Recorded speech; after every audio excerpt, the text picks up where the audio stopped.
दोस्तों ये video specially उन स्टूडेंट के लिए है जो भी एमएससी कर रहे हैं। यहाँ पर इस वीडियो के अंदर हम बात करने वाले हैं कि आप एमएससी के साथ साथ किस प्रकार से नेट जेआरएफ की प्रिपरेशन करने वाले हैं। मतलब आप अगर एमएससी के साथ ही नेट जेआरएफ क्वालिफाई करना चाहते हैं तो आपका सपना यहाँ पर साकार होने वाला है। इस वीडियो के अंदर मैं आपको ऐसे ऐसे फॉर्मूले बताने वाला हूँ, ऐसे ऐसे ट्रिक आपको बताने वाला हूँ, तरीका आपको बताने वाला हूँ जिसका अगर आपने फॉलो कर लिया, जिसका पालन अगर आपने कर लिया तो यकीन मानिए आपकी 100% एमएससी के साथ साथ नेट की प्रिपरेशन हो जाएगी। नेट आप यहाँ पर क्वालिफाई कर जाओगे, नेट जेआरएफ। और साथ के साथ ही जब आप नेट जेआरएफ क्वालिफाई कर लेते हो उसके बाद आपको किस प्रकार से 30 लाख तक की स्कॉलरशिप मिलती है, फेलोशिप मिलती है, उसके बारे में मैं आपको यहाँ पर बताने वाला हूँ।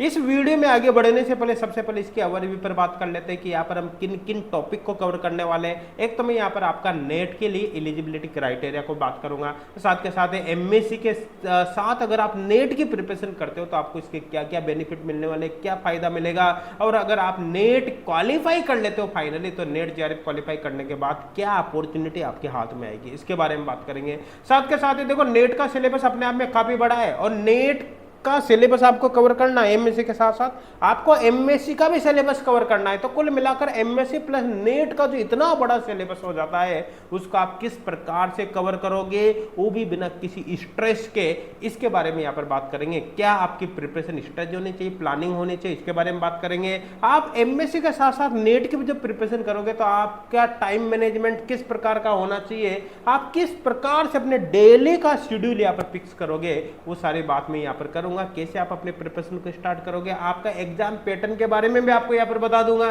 साथ के साथ ही जो नेट जेआरएफ अगर आपका क्वालिफाई होता है तो नेट जेआरएफ का जो सर्टिफिकेट है वो कब तक के लिए वैलिड रहता है, इसके बारे में मैं आपको यहाँ पर बताने वाला हूँ। अब तो चलिए साथ के साथ ही किसके बारे में बात करेंगे, जो 30 लाख तक की फेलोशिप आपको मिलती है, इसके बारे में भी यहाँ पर बात हम करने वाले हैं। तो चलिए वन बाई वन यहाँ पर अपन बात करते हैं। देखो सबसे पहले तो मैं आपको यहाँ पर बता देता हूँ कि एलिजिबिलिटी क्राइटेरिया की बात करें तो एमएससी वाले स्टूडेंट यहाँ पर फॉर्म भर सकते हैं। अब चाहे आप एमएससी प्री के स्टूडेंट हो या एमएससी फाइनल के स्टूडेंट हो, या अगर आपका सेमेस्टर सिस्टम है तो MSc first sem, second same, third same, fourth same, आप किसी भी सेम के स्टूडेंट हो, अगर आपका एमएससी कंप्लीट पास आउट हो गया हो तब भी आप फॉर्म भर सकते हो। कुल मिलाकर एमएससी चाहे अपेयरिंग वाली स्टूडेंट हो या फिर एमएससी पास आउट स्टूडेंट हो, यहाँ पर आप फॉर्म भर सकते हैं। हाँ एक बात मैं यहाँ पर बता देता हूँ, कुछ कंडीशन है। अगर आप एमएससी अगर आपकी कंप्लीट अभी नहीं हुई है, एमएससी आपकी चल रही है, मतलब एमएससी अपेयरिंग है, तो ऐसे केस में जिस दिन आपका नेट का रिजल्ट आएगा, ध्यान देना आपने एमएससी के साथ साथ नेट का फॉर्म भरा, आपका नेट का फॉर्म भरा, तो जिस दिन आपका नेट का रिजल्ट आएगा उससे 2 साल के अंदर अंदर आपको एमएससी कंप्लीट कर लेने। ऐसा नहीं कि आप बीच में फेल हो जाओ 1-2 बार, है ना, और जो एमएससी आपके 2 साल में कंप्लीट हो जाते हैं उसको आप 3 साल 4 साल लगा दो, तो फिर वो केस अलग हो गया।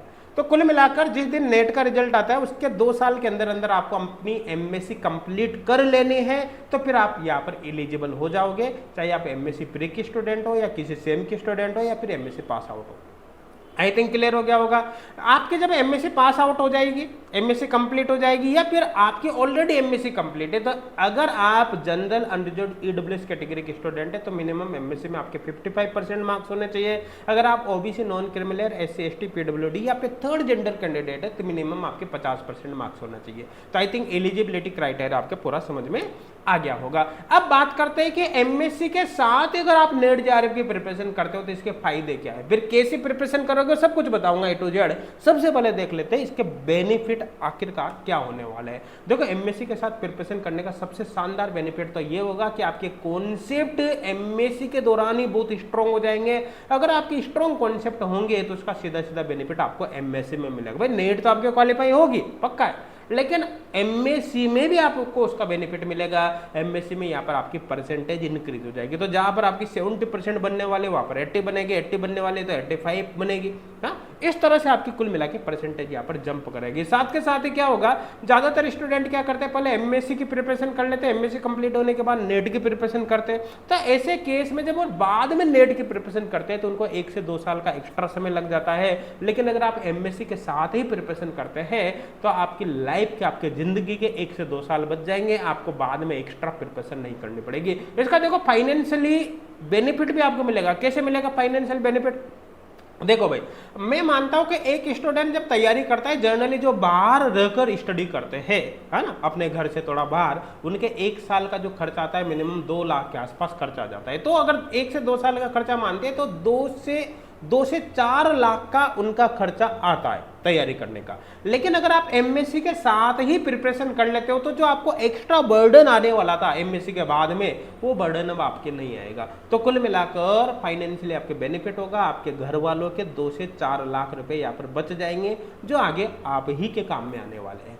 साथ के साथ ही जब आप एमएससी के साथ ही प्रिपरेशन कर लेते हो, तो एमएससी के साथ जब नेट की प्रिपरेशन करते हो, तो देखो नेट का सिलेबस इस तरह से डिजाइन किया हुआ है कि नेट का सिलेबस कई अदर केमिस्ट एग्जाम के सिलेबस को ऑटोमेटिक कवर कर जाता है। जैसे अगर आप नेट की प्रिपरेशन करते हो तो एमएससी के साथ साथ ही आपकी नेट के जब प्रिपरेशन करोगे तो आपके NTPC, ONGC, geo scientist, DIPP है ना, patent officer, UPSC scientist B, साथ के साथ GATE, college lecture, TIFR, SET, अगर आप फर्स्ट ग्रेड की प्रिपरेशन करते हो तो वो, ये कई सारे ऐसे एग्जाम है जिनकी प्रिपरेशन ऑटोमेटिकली नेट के साथ साथ हो जाती है। तो कुल मिलाकर सीधी सीधी बात है, आप नेट के प्रिपरेशन अलग से नहीं कर रहे, एमएससी के साथ नेट की प्रिपरेशन कर रहे हो, और इसी के साथ साथ इतने सारे एग्जाम और इस जैसे और भी कई सारे एग्जाम की प्रिपरेशन ऑटोमेटिक हो गई। तो कुल मिलाकर आपके एमएससी होने के तुरंत बाद इन एग्जाम में सिलेक्शन के चांस आपके बहुत ज्यादा बढ़ जाएंगे, ये मान के चलना। तो कुल मिलाकर एक बड़ी कैरियर अपॉर्चुनिटी निकलकर आपके सामने यहाँ पर आएगी। तो आपको भाई कुल मिलाकर प्रिपरेशन एमएससी के साथ ही करना है।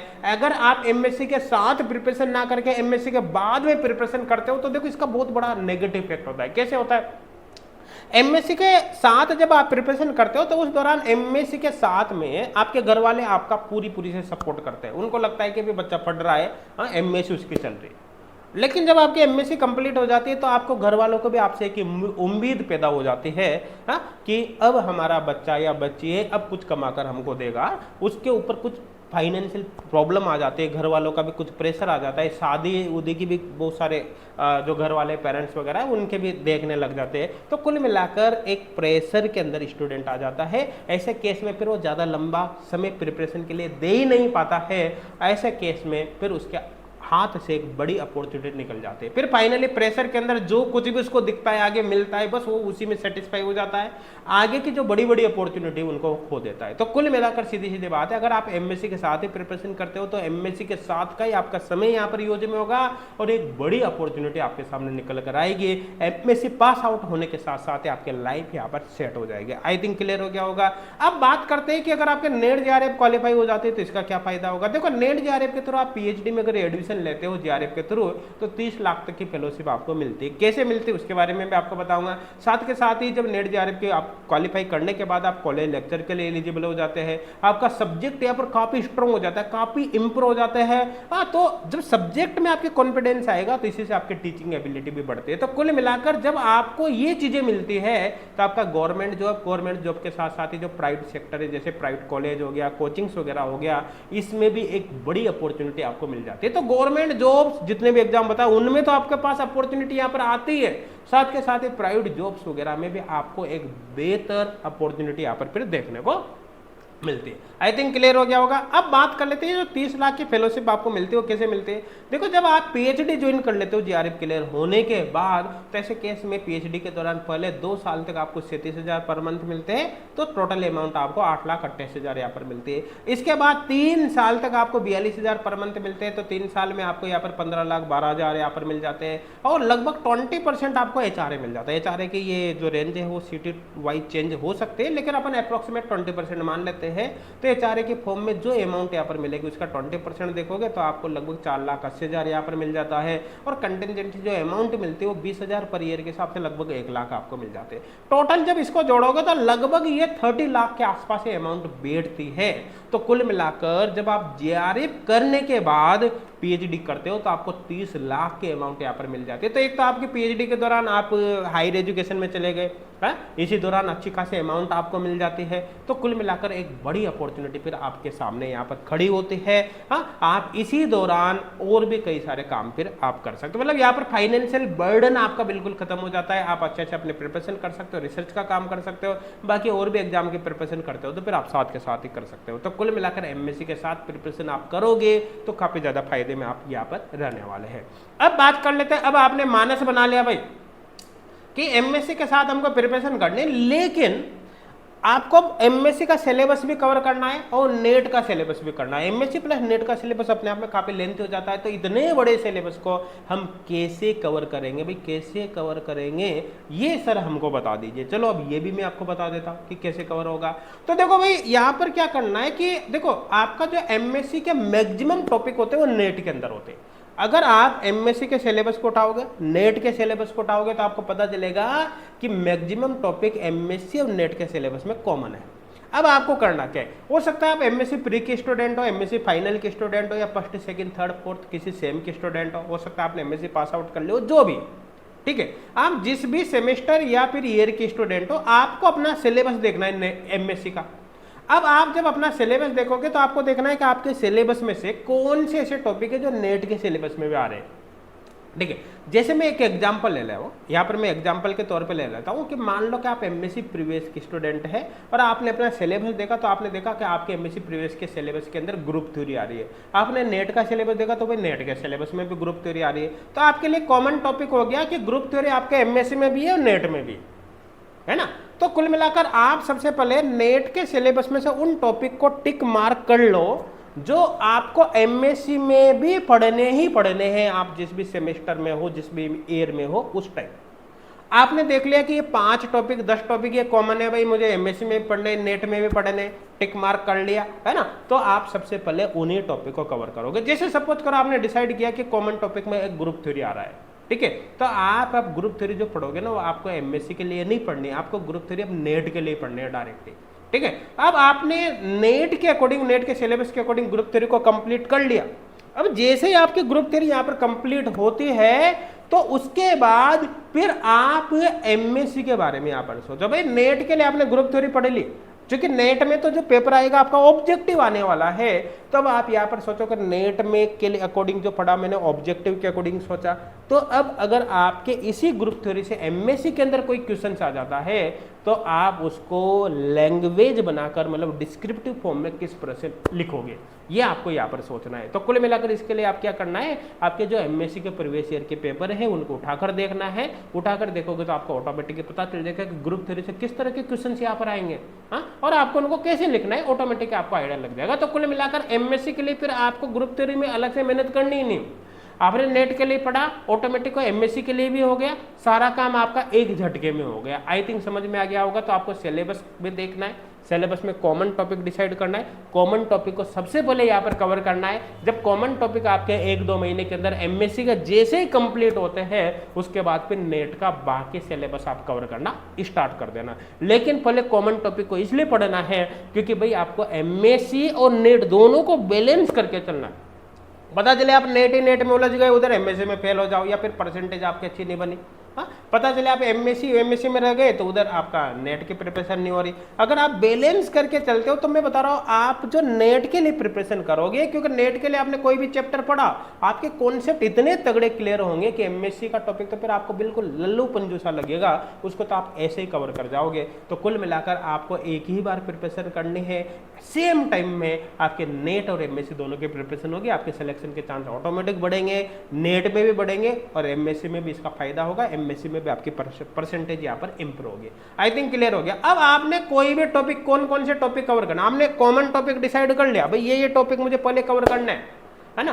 टॉपिक डिसाइड करने के बाद आप उस टॉपिक को कैसे पढ़ोगे, जैसे आपने ग्रुप थ्योरी डिसाइड करी साहब, तो ग्रुप थ्योरी को कैसे पढ़ोगे, तो आप सबसे पहले वीडियो लेक्चर्स देख सकते हो। अब देखो सपोज करो कि आपने किसी कोचिंग का कोई ऑनलाइन कोर्स ले रखा है या फिर कोई ऑफलाइन कोचिंग ज्वाइन कर रखी है, जो भी मान लेता हूं मैं थोड़ी देर के लिए कि आपने कोई ऑनलाइन कोर्स ले रखा है, कोई फ्री कोर्स हो सकता है ना, कोई पेड कोर्स हो सकता है, या आप डायरेक्ट यूट्यूब से ही पढ़ रहे हो, वीडियो सर्च कर करके देख देख कर, या फिर हो सकता है आप सेल्फ स्टडी कर रहे हो, बुक वगैरह से पढ़ रहे हो, आप जो भी जहां से भी आप पढ़ रहे हो, भाई आप क्या है कि उस टॉपिक को कवर करके उसके हैंड रिटन नोट साथ के साथ ही बनाना है ना।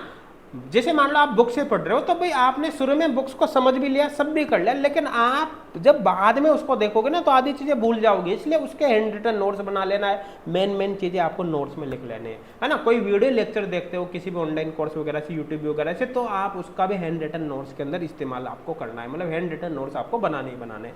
अब देखो मान लो कि ग्रुप थ्योरी आपने स्टार्ट करी, ग्रुप थ्योरी के आपके 50 पेज के नोट्स बने, 60 पेज के नोट्स बने, 60 पेज के, तो उन 60 पेज में से आपको मेन की पॉइंट्स अलग से निकाल के शॉर्ट नोट्स भी बनाने हैं, ताकि आप proper time to time revise कर सके। जो 50 से 60 पेज के ग्रुप थ्योरी के नोट्स होंगे वो शॉर्ट नोट्स के अंदर आपके 2 से 3 पेज के अंदर आ जाने चाहिए, ताकि आप प्रॉपर्ली उनको रिवाइज कर सके। अच्छा, शॉर्ट नोट्स कैसे बनाने, अगर कोई कंफ्यूजन हो तो इसी वीडियो के डिस्क्रिप्शन में आपको एक वीडियो का लिंक मिल जाएगा, है ना, उसमें मैंने बता रखा है कि किस तरह से आप शॉर्ट नोट्स बना सकते हैं, आप उसको देख लेना एक बार। अब जैसे आपने शॉर्ट नोट्स भी बना लिया तो कुल मिलाकर आपका चैप्टर यहाँ पर कंप्लीट हुआ, लेकिन पूरी तरह से कंप्लीट नहीं हुआ। अब आपको उस चैप्टर का शॉर्ट नोट्स के थ्रू रिवीजन कर लेना। आपने हैंड रिटन नोट्स बना ले, शॉर्ट नोट्स भी बना ले, आपको शॉर्ट नोट्स के थ्रू ही उसका रिवीजन कर लेना है, पूरे नोट्स को तुरंत देखने की आवश्यकता नहीं है, ठीक है ना। बाद में कंफ्यूजन हो तो यहाँ पर देख सकते हैं। और शॉर्ट नोट से रिवीजन करने के बाद आप नेट के जो प्रीवियस ईयर क्वेश्चन है ना उनको सॉल्व कर लेना। प्रीवियस ईयर क्वेश्चन का आप कोई क्वेश्चन बैंक वगैरह ले सकते हो, है ना, कहीं से भी आप एचगोड क्लासेस या फिर किसी भी इंस्टीट्यूट से कोई ऑनलाइन यहाँ पर क्वेश्चन बैंक ले सकते हो, मार्केट से, अमेजोन वगैरह से, कहीं से भी आप कोई बुक बाई कर सकते हो। लेकिन प्रीवियस ईयर क्वेश्चन आपके पास होना चाहिए, ताकि आपको पता चले कि आपने टॉपिक पढ़ा है, टॉपिक पढ़ने के बाद प्रीवियस ईयर क्वेश्चन सॉल्व करते हो नहीं करते, होते ही नहीं होते। प्रीवियस ईयर क्वेश्चन सॉल्व करने के बाद एनालिसिस आपको करना है कि आपके क्या कमी रही, कहाँ पर वीकनेस रही, कोई वीकनेस रही तो वापस आपको रिवीजन करना है, रिवीजन करके उसको क्लियर करना है ना। मतलब जो जिस भी प्रकार के यहाँ पर छोटे मोटे डाउट्स रह जाते हैं उनको आपको खत्म यहाँ पर कर लेना है, और डाउट्स खत्म होने के बाद फिर आपको टेस्ट वगैरह अटेम्प्ट करना है। टेस्ट वगैरह के लिए भी आप किसी भी इंस्टीट्यूट से, कहीं से भी ऑनलाइन टेस्ट सीरीज वगैरह ज्वाइन कर सकते हो। कोई कोर्स ले रखा है तो हो सकता है आपके कोर्स में ऑलरेडी टेस्ट सीरीज वगैरह हो, है ना, नहीं भी हो तो आप अलग से ज्वाइन कर सकते हो, या फिर आप इसके लिए भी कोई बुक वगैरह देख सकते हो, कोई दिक्कत। लेकिन आपको प्रैक्टिस के बाद, प्रैक्टिस के लिए आपके पास प्रीवियस ईयर क्वेश्चन भी होना चाहिए और टेस्ट सीरीज भी होना चाहिए। टेस्ट सीरीज चाहे ऑफलाइन हो ऑनलाइन हो, लेकिन होना जरूरी हो, या फिर कोई बुक वगैरह हो सकती है, जो भी। तो कुल मिलाकर आप वीडियो लेक्चर्स वगैरह देखो, बुक्स वगैरह देखो, इनसे पहले हैंड रिटन नोट्स बनाना है, फिर शॉर्ट नोट्स बनाना है, पीवाई को आपको सॉल्व करना है, छोटे मोटे डाउट हो तो उनको क्लियर करना है, टेस्ट वगैरह आपको अटेम्प्ट करना है, पूरी एनालिसिस करनी है। अब आपका चैप्टर कंप्लीट हुआ। जैसे चैप्टर कंप्लीट हो गया, थोड़ा सा आप इसको एमएससी के बारे में सोचो कि एमएससी में कोई क्वेश्चन आ जाता है तो उसको आप किस प्रकार से लिखोगे। अब आपका चैप्टर यहाँ पर भाई कंप्लीट हो गया। आई थिंक समझ में आ गया। अब आपने ये डिसाइड भी कर लिया भाई ये कॉमन टॉपिक और इनकी प्रिपरेशन में ऐसे करूंगा, प्रत्येक चैप्टर को इस तरह से कवर करूंगा, ठीक है। इसके बाद आपको प्रिपरेशन कब स्टार्ट करनी चाहिए भाई? आप जब एमएससी में एडमिशन लोगे तभी से आपको अपने प्रिपरेशन को स्टार्ट कर देना चाहिए, या पहले आपको महीने, 2 महीने, 4 महीने, 6 महीने, 1 साल आपको रुकना है, उसके बाद प्रिपरेशन करना है, या फिर एमएससी पास आउट हो जाए तभी प्रिपरेशन करनी है?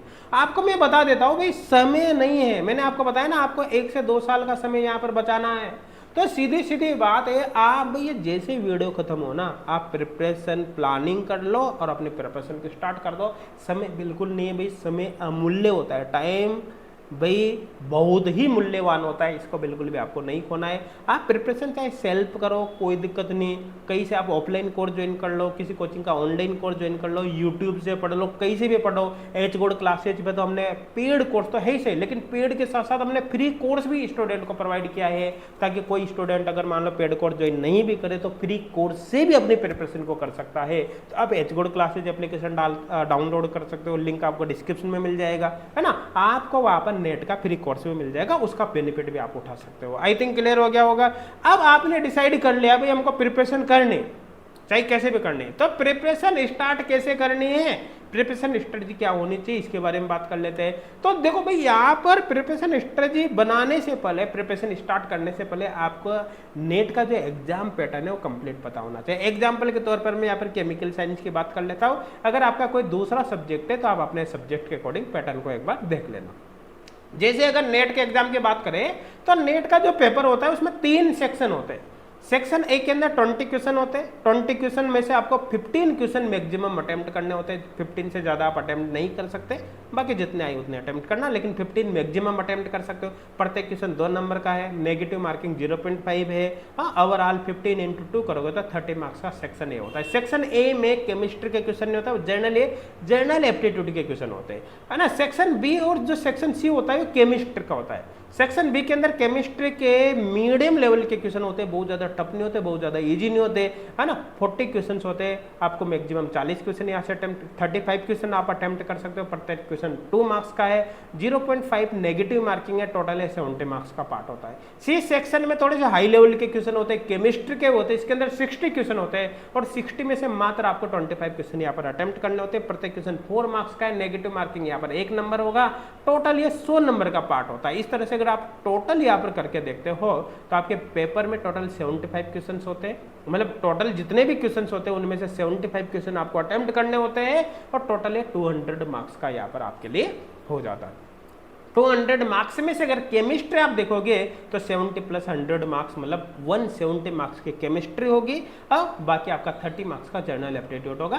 केमिस्ट्री के अलावा अगर आपका कोई दूसरा सब्जेक्ट है तो आप अपने सब्जेक्ट के अकॉर्डिंग यहाँ पर पैटर्न को एक बार देख लेना। आई थिंक क्लियर हो गया होगा। एग्जाम पैटर्न में मेरे हिसाब से कोई डाउट अब आपके नहीं होगा। अब बात करते हैं भाई आप जो स्टडी प्लान बनाओगे कैसे बनाओगे। भाई आपकी एमएससी भी चल रही है, मैं मान के चल रहा हूँ, तो आपको अपना एमएससी का भी सिलेबस कवर करना है और नेट का भी सिलेबस कवर करना है। तो दोनों को किस तरह से मैनेज करोगे, क्या आपका टाइम मैनेजमेंट प्लानिंग होनी चाहिए, चलो उसके बारे में बात कर लेते हैं। मैं यहाँ पर एक एग्जांपल ले रहा हूँ कि मान लो आपका जो कॉलेज का टाइम है वो 11 to 5 PM, 11 AM to 5 PM, मैं ऐसा मान रहा हूँ। यहाँ पर हो सकता है आपका कॉलेज का टाइम कुछ अलग हो सकता है आप किसी प्राइवेट कॉलेज से कर रहे हो और आपका कॉलेज का टाइम सुबह मॉर्निंग में 7 बजे से हो, 8 बजे से हो, जो भी हो। मैं एक पर्टिकुलर एग्जाम्पल लेकर यहाँ पर एक्सप्लेन कर रहा हूँ, बाकी शेड्यूल को फिर आप अपने अकॉर्डिंग चेंज कर लेना। तो मान लो कि आपका कॉलेज का जो टाइमिंग है वो 11 AM to 5 PM है, तो ऐसे केस में आप क्या कर सकते हो कि 11 AM से पहले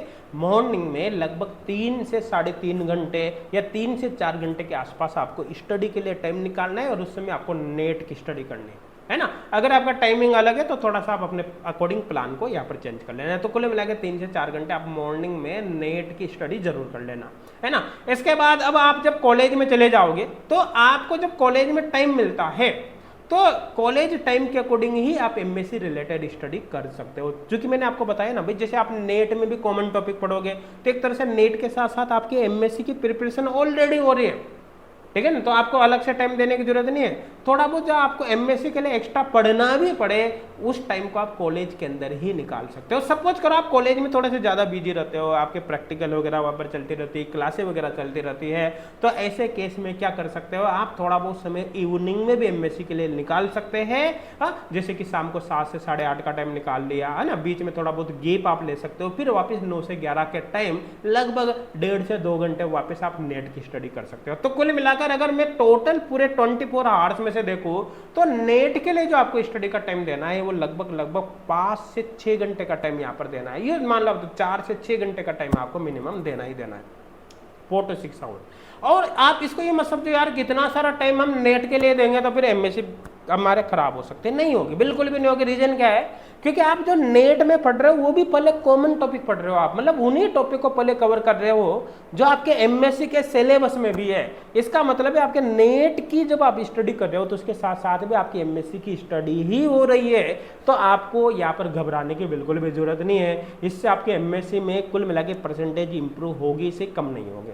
साथ के साथ आप रिविजन का एक प्रॉपर शेड्यूल यहाँ पर बना लेना है। जैसे आपने सोच लिया कि भाई वीकली में रिविजन के लिए दिन दूंगा, जैसे संडे आपको पता ऑफ रहता है, हॉलीडे रहता है, तो संडे को मैं कंप्लीट रिवीजन वगैरह पे दूंगा। थोड़ा बहुत रिवीजन में एमएससी का यहाँ पर करूंगा, थोड़ा बहुत रिवीजन नेट का करूंगा, क्वेश्चन प्रैक्टिस थोड़ी बहुत यहाँ पर एक्स्ट्रा बढ़ाऊंगा, जो भी करना हो। कोई एक्स्ट्रा अगर कोई वर्क भी रहता है तो आपको पता है कॉलेज वगैरह में कितनी छुट्टी आती रहती है, तो उस वर्क लोड को भी आप उन हॉलीडेज के अंदर खत्म कर सकते हो। लेकिन जो आप एक बार शेड्यूल बनाओगे, कोशिश करना आप उसको कंटिन्यू फॉलो करें। पता चले 4 दिन आपने फॉलो किया और बाद में वो डिस्टर्ब आपका हो गया तो फिर कुछ भी नहीं होने वाला। आई थिंक यहाँ पर क्लियर हो गया होगा।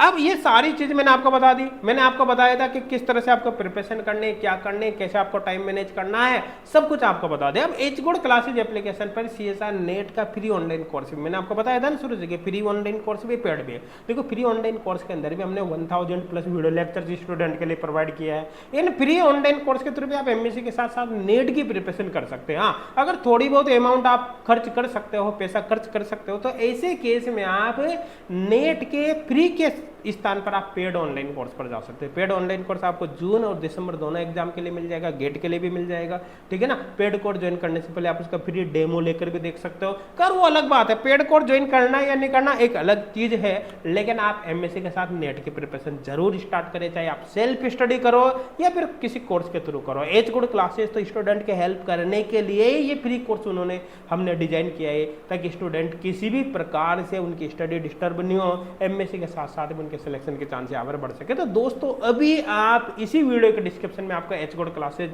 एप्लीकेशन का लिंक मिल जाएगा, एप्लीकेशन को आप डाउनलोड करें और अभी आप इन ऑनलाइन कोर्सेज को ज्वाइन करके प्रिपरेशन करें। और मैं कहूँगा आज से ही आपको प्रिपरेशन स्टार्ट करने, यहाँ पर टाइम आपको बिल्कुल भी नहीं लगाना। Thank you.